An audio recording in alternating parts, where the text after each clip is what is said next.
Good evening, ladies and gentlemen. Can I welcome everybody to the Cabinet meeting? Is there somebody still talking? Sorry. Sorry, John. Yes, okay.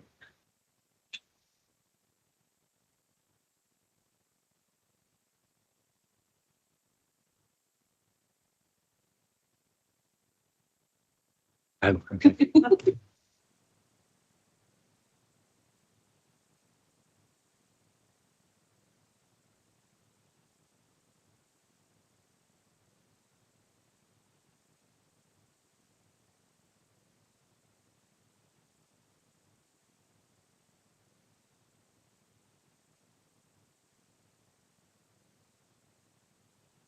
Good evening, ladies and gentlemen. Can I welcome you to tonight's Cabinet meeting? Thank you for attending this meeting of the Cabinet on Wednesday, the 15th of January 2025.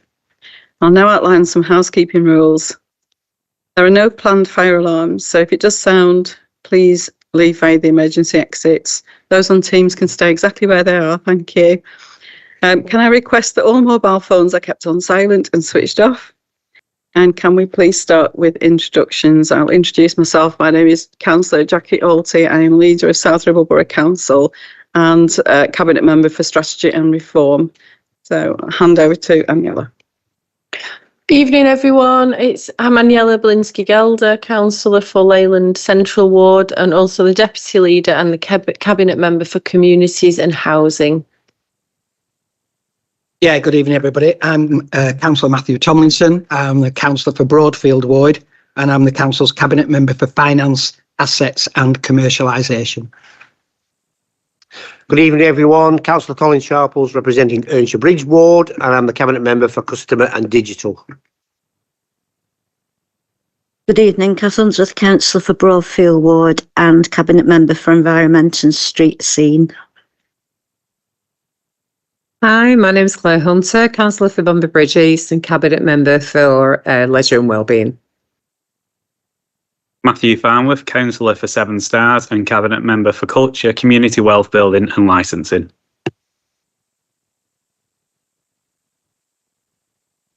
Hello, I'm Chris Sennett, I'm the Chief Executive. Good evening, I'm Chris Moister, I'm the Director of Governance and Council Monitoring Officer. Good evening, Sarah Bullock, Deputy Chief Executive. Good evening, Neil Holden, Director of Finance. Good evening, Caroline Wolfenden, Director of Change and Delivery. Ruth Rimmington, Democratic Services.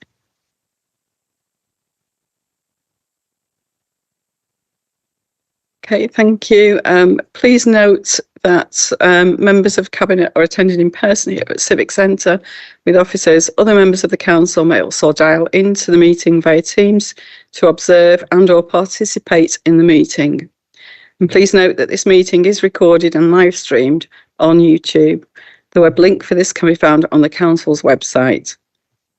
Members on Teams are asked to keep their microphones on mute and only unmute when they wish to speak. I'll now move to the first item on the agenda. So the first item are apologies for absence. Do we have any? Thank you, Chair. We have apologies from Councillor Ian Watkinson. Thank you for that. Everybody else is here. Now we'll move on to item 2, which is declarations of interest. Members are requested to indicate at this stage in the proceedings any items on the agenda in which they intend to declare an interest. Do any members of Cabinet intend to declare an interest? No. Okay, thank you. We'll move on. Item 3 on the agenda are minutes of meeting Wednesday, 18th of December 2024 of Cabinet. The minutes of the last meeting are attached to be agreed as a correct record for signing. So do any Cabinet members have any comments on the minutes? Okay, as a record, does anybody in the room have any comments? Okay, anybody on Teams? Thank you. Okay, well, I'll propose these for voting to accept these as a true record. Does anybody want to second? Seconded. Thank you. Okay, we'll take a hand raising vote. Thank you. Please.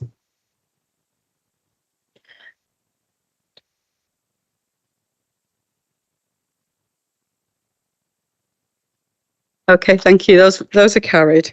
And we will now move on to agenda item number 4, which is the Cabinet Forward Plan. So I don't have anything to say about this. Do any members on Cabinet have anything to say? Any questions? Oh, anybody in the room wish to make any comments on the Forward Plan? Anybody on Teams? Nothing. Okay, well then we'll move on to item number 5, which is the nomination of Mayor-elect and Deputy Mayor-elect for 2025. The purpose of this report is to agree the Mayor-elect and Deputy Mayor-elect for 2025 to 26 with a view to becoming Mayor 26-27. Recommendations to Cabinet. That Councillor Paul Wootton-Hardman be nominated as Mayor-elect for 2025 to 2026, and that Councillor Caleb Tomlinson be nominated Deputy Mayor for 2025 to 2026 with a view to becoming Mayor in 2026 to 2027. We appoint every year. This is not something that we would normally debate.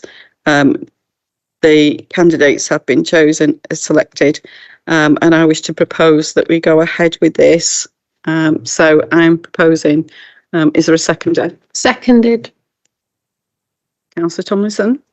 Thank you. I suppose I ought to declare a personal but non-pecuniary interest.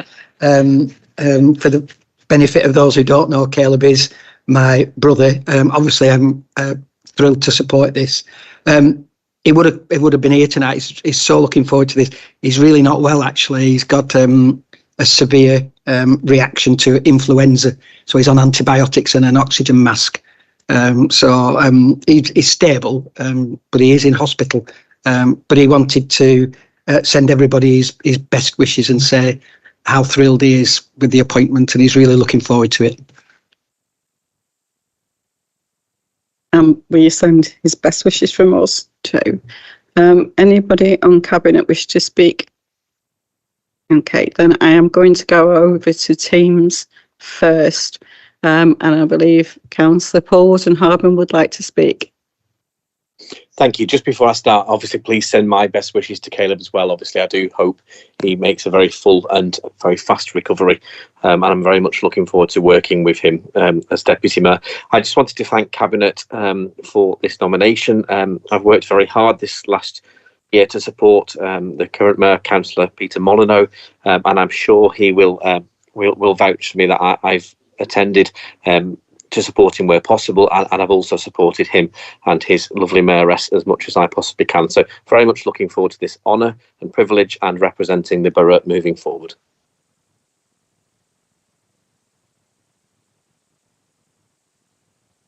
Thanks, Paul. You definitely made massive efforts this year. You've been everywhere where you could, and you have supported the mayor, and it's been noted. And I want to compliment you on a really productive time and comments from the general public, as well as your fellow councillors, would back up everything that I've said. So thank you for what you've done this year. And when we take the vote, thank you for everything that you're going to do next year. So is there anybody in the room that wishes to comment? No? Okay, so I'm proposing, Aniela seconded. Can we please raise our hands? Thank you. That is carried. Congratulations on next year's work, Paul.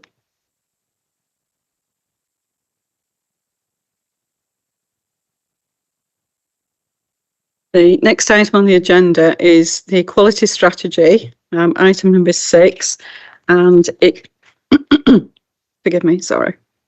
It gives me great pleasure to present the proposed equality strategy and action plan and seek approval from Cabinet.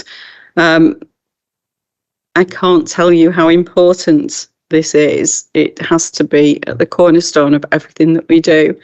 And if we are through in our aims and objectives of supporting the whole community, then we have to address the whole community. And this document goes some way to progressing the work that's already been undertaken and to furthering that, to building an action plan that can provide us with a means to demonstrate what often goes unseen. So with that in mind, I'm going to propose that we progress this and approve this. Thank you. Is there a seconder? Yes, thanks, Jackie. I'm proud to second this. Thanks. Does anybody on Cabinet wish to comment? Councillor Farnworth. Thank you, Councillor Alty. I just want to reiterate what you said about this document. I think it's a really good piece of work. And certainly since you become council leader, I know it was previously in your it was in your portfolio. I think us as cabinet members are fully aware that you want it enshrined within all our portfolios. So it's fundamentally important that we all get behind this. And as well, personally, in terms of my portfolio and the work that we'll be doing within developing a cultural strategy. And again, EDI and equality and equity will be all the way through that. So just want to thank the officers for this report, and I think it will go a long way to improve all our services, events and everything going forward. Thank you for that, Councillor Farnworth. Councillor Tomlinson. Yeah, thanks, Leader. And I'd just like to say publicly what I've already said privately. I think it's a really well put together document. Easy to read, accessible as it should be for all. But I do want to comment on the layout of it, really, which actually starts off by saying, why do we need a strategy? And I think that's really important for any strategy that we're doing in the future. It's a really good place to start. Why do we need a strategy? It explains where we think we are at the moment and then says what we aim to do about it, and how it will change things for the better. And I think, notwithstanding the value of having an equality and diversity strategy, the way that it's been written, the way that it's been set out, is really encouraging, and I think we'll be able to learn a lot from it. Thanks for that. Are any members in the room wishing to comment on the strategy? Any members on Teams? No? Okay, well, it is one of my prime drivers in life. I'm fortunate to be in this position, to be able to push forward the things that I believe are essential to quality of life and to quality of being part of a community. And I was going to read something, and I might still do it actually, because I do think it is very important. We've seen through the impact of the pandemic and the cost of living crisis that more people are expecting crisis disadvantage and poor life chances, not through choice. Some people often think it's through choice. We need to ensure that we understand the inequalities that exist across South Ribble and tackle them in the right way so everyone has the opportunity to live well. This strategy will help to ensure that we adopt an equitable approach to achieving equality. And this means providing equal access and support to everyone. However, adjusting that support based on need to achieve fairness in outcomes for all people and places. And the strategy will apply to all council activities, including decision-making policy and service delivery. I think it's really important to state that we are intent on building in. So from the outset, policy will be designed in consultation with those people who have a lived experience. And that is why this is so key. And I'm really thankful to the officers who contributed to writing it, to our director who's overseen it, and to our cabinet member, Councillor Farnworth, who's actually made a huge difference and huge strides forwards in this. So I'm pleased to propose it? And if everyone will vote now, can we approve this strategy? Thank you.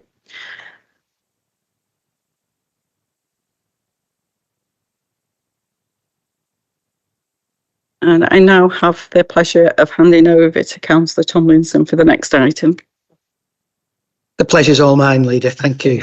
I think it's that time of year again when we go out to consult with the public and stakeholders on our proposed budget for the next financial year. I don't actually intend to say a great deal on this because I'm sure there'll be a fuller debate when it comes to the full council meeting, but some highlights. We are suggesting a council tax increase of 2.99%. That is the figure that the government is assuming councils will put their council tax up, and as such, that presumption has been built in to the settlement that we've received from the government. I'm really pleased to say, though, that with that increase, we will be able to put forward a balanced budget for next year with no need for us to take money out of reserves. We continue to run a robust financial authority, and it's gratifying to see that robustness actually pays off when it comes to the figures. Warnings ahead. We are projecting quite a significant shortfall the year after, but certain things will have to line up to make that happen. As I think I've said, this is the 6th budget I think I've presented, and I usually I think I've started all 6 of them saying it's an uncertain time for local government. And I knew that if I said it often enough, one of the times it would actually be true.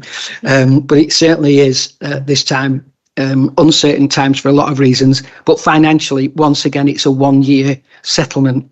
It's pleasing that the government have announced that they will move to 3-year deals after this year, so councils will at least be able to plan a bit more. But for now, we're with a 1-year settlement. That being said, we're still intending to do some really exciting and innovative things here in South Ribble, whether it's the continuing to deliver on the Leyland Master Plan, the emerging Penwitham Master Plan, the fabulous looking new building next door that will be completed, and more plans coming forward in the capital programme that will be reported at council to continue to invest in our green spaces, parks and playgrounds. So we are in a relatively healthy position, certainly compared to many local authorities, and long may that continue. Other than that, Leader, unless there are some questions, my proposal is that the budget as set out in this paper now goes out to public consultation, and that can inform the debate that we all have at full council in February. Thank you. I'm happy to second the motion. So I'm going to open this up for any comments or discussion to Cabinet members. Councillor Farnworth. Thank you, Leader. I just want to echo everything that Councillor Tomlinson put very well. So while ideally we wouldn't want to increase council tax, there's still that pressure on local government finances.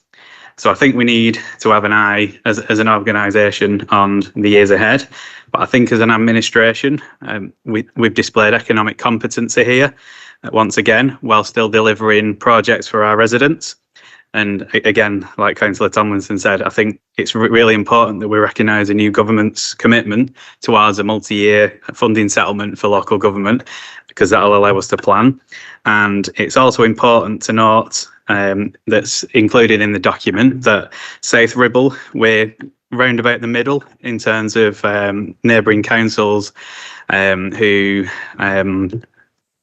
residents who pay the council tax. So I think it's a fair thing to do, given the services that we provide. And just one final comment in terms of, again, Councillor Tomlinson highlighted some of the different things that we will deliver in the next year, and I'm really excited. I referred to it previously that we're going to make a £30,000 investment to deliver a cultural strategy, which will hopefully determine the council's arts, heritage and culture and events offer for our residents, and it'll help fundamentally bring communities together and promote Safe Ribble as a visitor destination, which is a really, really good thing for our businesses, residents and the borough. So encouraging, exciting words, painting a picture. Councillor Bilinski-Gelder. Thanks, Jackie. I've got a question for the Cabinet Member for Finance. Every year we do this budget consultation where we invite people, residents, to give us their feedback. And we also invite opposition councillors, the Conservatives, Lib Dems and anyone else. And we very rarely get anything from it until the night of the budget, when we get a wish list of things that the opposition would like us to add into the budget when it's almost too late because we've budgeted for it. I'm just wondering if Matthew could confirm that this is the time now that opposition councillors, if they want to see something considered as part of the budget, that between now and the budget meeting is the time to do that. I think that's a very interesting and novel suggestion, and it may well be that some people might want to take that up, but I would say to any councillor, now is the time to start affecting next year's budget, and the best way to do that is to come forward in a proactive and positive manner with good arguments about why something that's not in there should be, or why we should be taking things out. But I think I've said it at so many budget meetings before, my door is always open to talk to members of any persuasion about anything they would like to see in the budget. And I'm a very persuadable guy. So, come and talk to me. I'll just use this. I can't possibly comment. I'll just use this time to say as well that since becoming leader, my mantra has been, if you have something to offer or something to ask, or you have a really good idea, my door is open also. I am really hungry for ideas because no one person can know everything. So anybody from any party is welcome to come and discuss with me anything.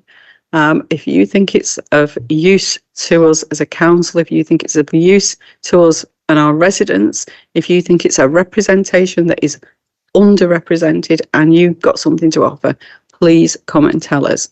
On that point, I'm going to ask any members in the room, would you like to ask any questions?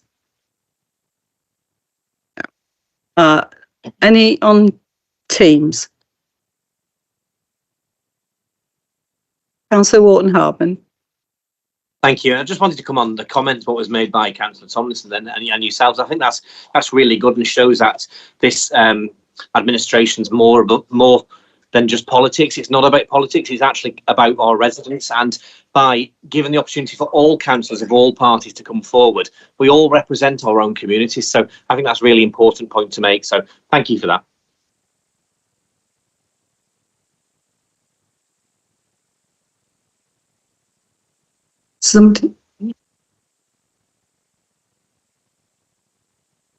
Okay, thank you for that, Paul.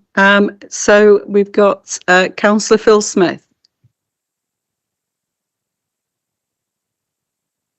Yeah, thank you, Chairman. There'll obviously be another time to discuss the detail of the budget, but it will be happy if Councillor Tomlinson would tell us there's actually going to be no change to what we've seen here. I mean, previously when we've seen budgets come forward, there have been several changes to the actual budget that's presented to council. That's one question. And just a comment that this council has always had an open door policy from the various cabinets we've had. And I have to say, over many years, this offer has always been there. But when I was part of the cabinet, we never got an awful lot from the opposition either. So I don't suppose that's too surprising. To Councillor Tomlinson, we've had many discussions over the years, and lots of times we've agreed to disagree, but we always have quite a friendly chat. Thank you very much, Chair. I'll hand you over to Councillor Tomlinson. Thank you for your positive remarks. Thank you. And as I'm sure most people are aware, I'm not able to give a commitment that the figures in this won't change between now and the budget, because some of the figures that come through from the government are not yet finalised. And not only that, it would be wrong of me to say these are the figures that are going to full council when we're going out to consultation. We are going out to consultation. It's a genuine consultation. And if people come up with things that are actually wrong in this, or that we agree that it should change, then of course we will listen. That's the whole point of a consultation. But, behind all that, as I said, these figures are not finalised yet, because we are waiting for the government to finalise some of those figures, such as business rate figures. So this is, these are our principles. This is what we want to deliver, and all things being equal, this is what we will deliver for the people of South Ribble in 24, 25, 26 even. Is it? I told you I was good with numbers. Thanks for your comment. I think the overriding principle is we do the best with what we have, and we're always willing to listen. And as I've said before, concentrate on the possibilities and the positives that we can achieve together as a council, rather than dwelling on the past. I'll leave it at that. So I'm happy to second that, and can we now move to a vote? Thank you, that's approved.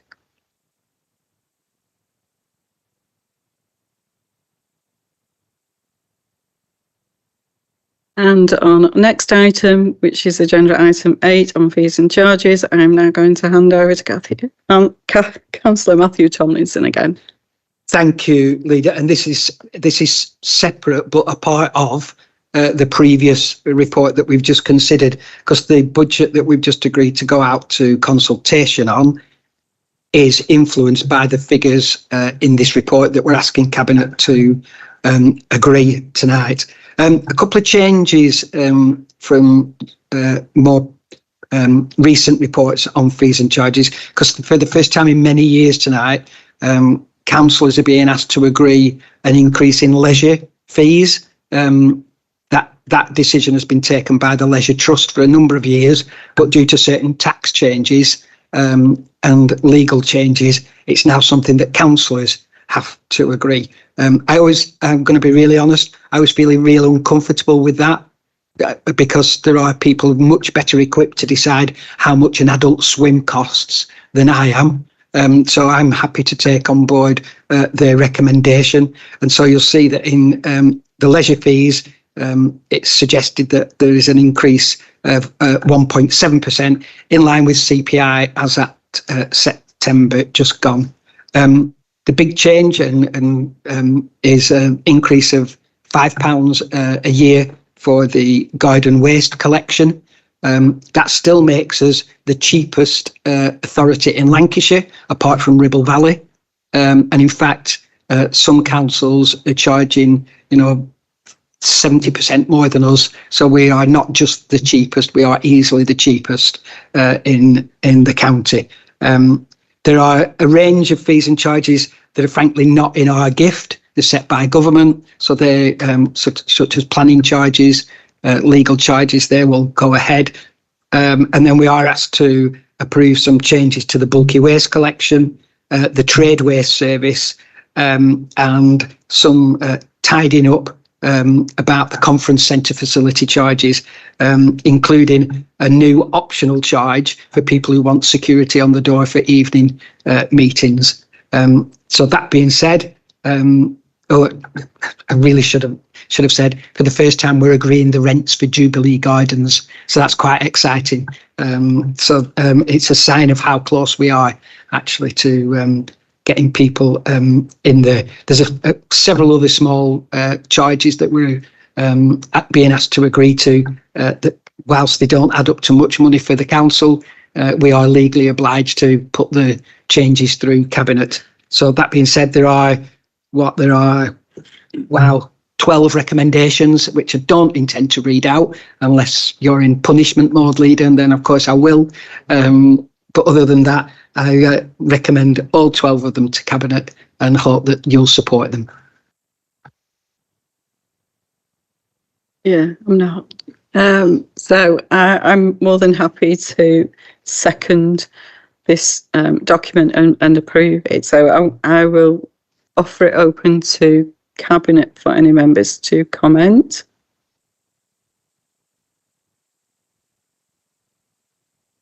Okay, so I'll go to members in the room. Are there any queries or no? Okay. And then I'll go to Teams. Is there anybody on Teams wish to contribute? No. Sorry? No. Okay. Thank you for that. Yeah, all those recommendations. So we'll move to the vote now. Is everybody in favour? Thank you. So that is carried and appreciated. And I